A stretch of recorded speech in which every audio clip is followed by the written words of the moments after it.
Let's pull a card from the Witch's Shadowwork Oracle deck and read the meaning from the guidebook.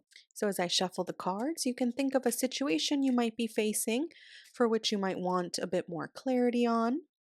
You might think of a question you have, or simply sit back and enjoy the message from the card that we receive. Today's card is the Crone. And here it is. I'll read this off screen. The Crone. The Crone asks, how do you feel about aging? Interpretation. The crone is often portrayed as a bad tempered, unkempt old woman, the stereotypical image of a witch or a hag. However, it is kinder and more accurate to think of the crone as the wise woman archetype and the third aspect of the triple goddess, with the maiden and the mother. Artemis embodies the maiden, Selene the mother, and Hecate the crone. Hecate is the ruler of the dark phases of the moon and queen of the night and shadows.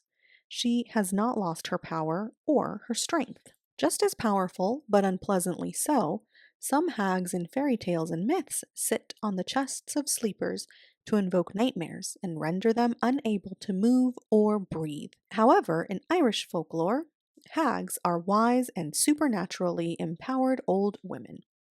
Dealing with aging is something we prefer not to consider until it happens, but it can be a time of wisdom, freedom, and personal strength. The latter stages of life, as represented by the crone or hag, are not necessarily a period of loss or bitterness. This is the time to impart gathered wisdom, experience, and knowledge to the next generation, to enjoy the rewards of a life well spent, and to revel in freedom from responsibilities. You say, the future is what I make it. Dreaming of an old woman may indicate that you are seeking wisdom and experience from another, more mature person. Suggested activity is the following. Write your own eulogy. Imagine that you have died and are witnessing your own funeral. Visualize a family member or a close friend speaking the eulogy about your life. In your shadow journal, write what you envisage it could be. Include all the things you are proud of having accomplished, the relationships you have made, and the kind acts you have done. Then ask yourself, is there anything missing? If so, add it in. Next, imagine the family member or friend reading it aloud. How would that make you feel? Is it how you want to be remembered? If it isn't, what is missing? And what can you do now to change the eulogy? Write another eulogy with this in mind. Add in the things you would like to hear about yourself and think about how you can accomplish them. Compare your feelings about the revised eulogy with how you felt about the earlier version.